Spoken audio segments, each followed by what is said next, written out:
প্রিয় বন্ধুরা আমার, যাকে দেখতে পাচ্ছেন উনি মত্তজালি আমাদের ভাই। উনি একজন নামকরা বাবা, আর এটা পেয়েছেন উনি ওনার বাবার কাছ থেকে।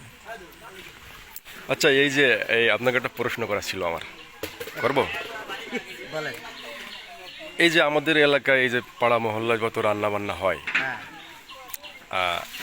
মানে আমি যেটা মনে করি আপনি একদম নিঃস্বার্থে, এবং আপনি ব্যক্তিগতভাবে একজন রসিক মানুষ, সবাই আপনাকে নিয়ে মশকারি করে, আর অবশ্যই আপনি আমাদের এলাকার পাড়া মহল্লার একজন নামকরা বাবরচি, এটা কিন্তু আমাদের মানতেই হবে। তো আসলে এই যে মানুষের বাড়িতে এই যে রান্না বান্না করে সত্যি আপনার কেমন লাগে? ভালো লাগে। একটু একটু লম্বা করে বলেন। একটু ভালো লাগে আমার। সত্যি ভালো লাগে নাকি? সত্যি ভালো লাগে। আচ্ছা, আমরাও চাই যে আসলে আপনি যুগে যুগে এইভাবেই রান্না করে যাবেন, আর আমরা শুধু এরপরে যে সৌদিতে রাখবো। অবশ্যই অবশ্যই সেই মনের আশা আল্লাহ আপনার পূরণ করুন। এই তো শেষ আশা করা আছে যে শেষ রান্না। যাই হোক, এটা শেষ রান্না না, আপনি সৌদি থেকে আরো বেশি অভিজ্ঞতা নিয়ে আর কি বাংলাদেশে ফিরে আসেন, এবং ফিরে এসে আবার রান্না করে আমাদেরকে খাওয়ান। তারপরে এই যে আপনাকেও দেখি সবসময় যে মেন বাবরচির সাথে আসলে রাঁধতে রাঁধতে তো আপনারও একটা অভিজ্ঞতা এখন হয়ে গেছে। আসলে আপনাদের কেমন লাগে এই যে রান্না বান্না করতে? খুব ভালো লাগে, এটা মজা। আসলে ঠিকই বলছেন, এটা সত্যি একটা মজা। আমরাও চাই আসলে এইভাবেই আপনারা রান্না করে যাবেন, যতদিন থাকবেন আপনারা আমাদের মাঝে, ঠিক এইভাবেই আপনারা ইনশাল্লাহ ইনশাল্লাহ ইনশাল্লাহ আমরা আসলে সেই দোয়াই করি।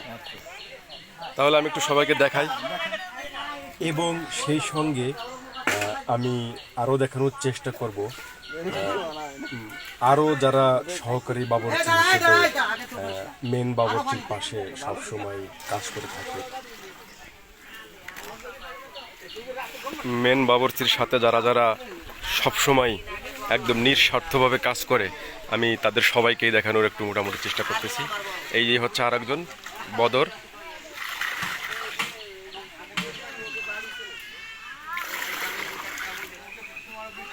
মাংস ধোয়া হচ্ছে, হয়তো বা এরপরেই কি মাংসটা বসানোর চেষ্টা করবেন, বুঝছে?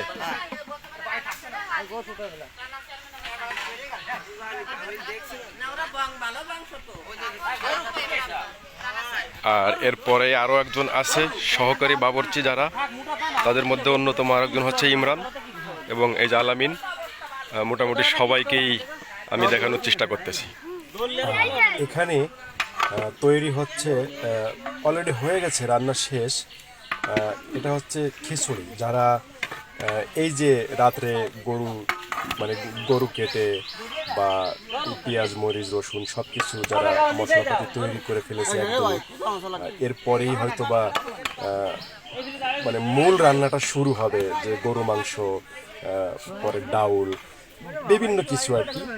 তো মূল রান্না করার আগে যে এই যে খিচুড়িটা দেখতে পাচ্ছেন, এটা অলরেডি হয়ে গেছে, ভুনা খিচুড়ি গরু মাংস দিয়ে। এটা হচ্ছে যারা কাজ করেছে, রাতভর কাজ করেছে, বা কিছুক্ষণ পর থেকে রান্না বান্নার কাজে অনেক ব্যস্ত থাকবে, তো তাদের জন্য এটা হচ্ছে সকালের নাস্তা। তারা এই নাস্তা খেয়েই আর কি শুরু করবে মূলত পুরো।